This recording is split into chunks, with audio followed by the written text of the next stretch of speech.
आज हम एक छुपे हुए क्राइसिस को एक्सपोज कर रहे हैं, पोर्न एडिक्शन। ये तब होता है जब देखना एक रिड्यूस पल्शन बन जाता है, आपके ब्रेन के रिवॉर्ड सिस्टम को हाईजैक कर लेता है, कंट्रोल खो जाता है और सेम इफेक्ट के लिए और एक्सट्रीम कंटेंट चाहिए होता है।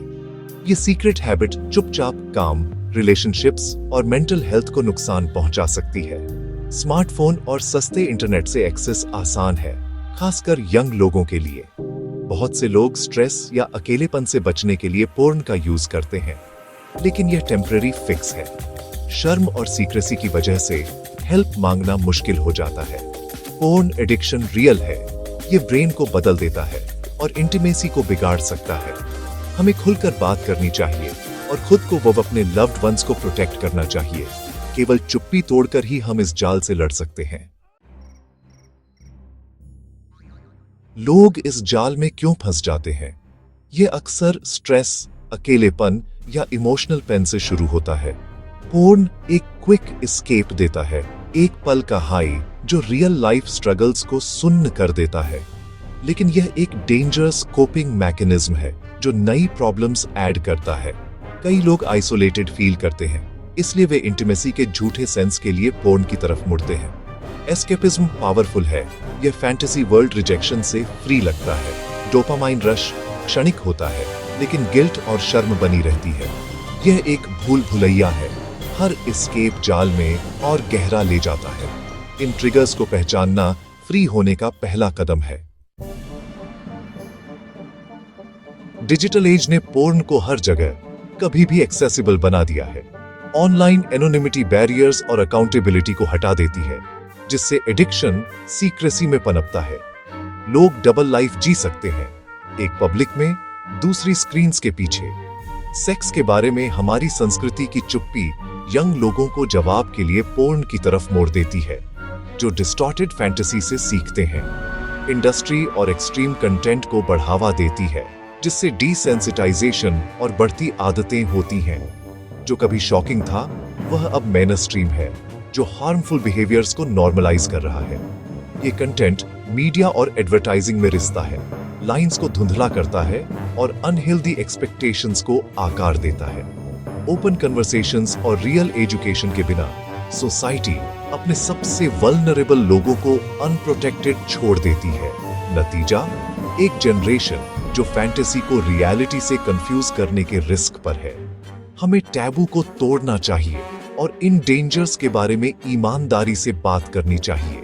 तभी हम अपनी स्क्रीन से कंट्रोल वापस पा सकते हैं। पोर्न एडिक्शन सिर्फ इंडिविजुअल को ही नहीं, यह रिलेशनशिप्स और रिड्यूस यूनिटीज को भी डैमेज करता है। रियल इंटीमेसी में एफर्ट लगता है। पोर्न इंस्टेंट, एफर्टलेस ग्रेटिफिकेशन देता है, जिससे रियल पार्टनर्स कम अट्रैक्टिव लगते हैं। इससे इमोशनल डिस्टेंस, ट्रस्ट का नुकसान और टूटे हुए रिलेशनशिप्स होते हैं। एडिक्ट्स अक्सर शर्म और गिल्ट फील करते हैं, एक साइकिल में फंसे होते हैं जिससे वे निकल नहीं सकते। पार्टनर्स को धोखा और इनएडिक्वेट फील होता है और ट्रस्ट को दोबारा बनाना मुश्किल होता है। एडिक्शन आइसोलेशन क्रिएट करता है, जिससे रियल वर्ल्ड कनेक्शंस मुरझा जाते हैं। बड़े पैमाने पर पोर्न ऑब्जेक्टिफिकेशन को नॉर्मलाइज करता है और कंसेंट और रिस्पेक्ट के विचारों को बिगाड़ता है। ये एम्पैथी को कम करता है और उन वैल्यूज को रिड्यूसिजोर करता है जो समाज को एक साथ रखती हैं। इसके रिपल इफेक्ट्स बहुत बड़े हैं, परिवारों, दिलों और रिड्यूस यूनिटीज को नुकसान पहुंचाते हैं। हमें इस साइलेंट एपिडेमिक की असली कीमत को पहचानना चाहिए। उम्मीद है पहला कदम यह मानना है कि एक प्रॉब्लम है। खामोशी तोड़ना हिम्मत का काम है, लेकिन यह रिकवरी की शुरुआत है। फैमिली और फ्रेंड्स का सपोर्ट बिना जजमेंट के बहुत बड़ा फर्क ला सकता है। प्रोफेशनल हेल्प बहुत जरूरी है। थेरेपिस्ट और सपोर्ट ग्रुप्स टूल्स और रिड्यूस यूनिटी ऑफर करते हैं। कॉग्निटिव बिहेवियरल थेरेपी ट्रिगर्स को पहचानने और हेल्दी हैबिट्स बनाने में हेल्प करती है। प्रिवेंशन मैटर्स, ओपन कन्वर्सेशंस और रियल सेक्स एजुकेशन अगली पीढ़ी को प्रोटेक्ट करती है। पेरेंट्स को अपने बच्चों से ईमानदारी से बात करनी चाहिए और उन्हें हेल्दी रिलेशनशिप्स के बारे में सिखाना चाहिए।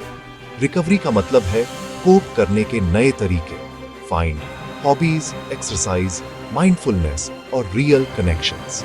ये एक जर्नी है जिसमें सेटबैक भी आते हैं, लेकिन फ्रीडम पॉसिबल है।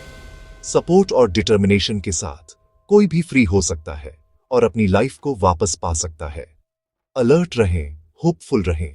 चेंज अवेयरनेस से शुरू होता है।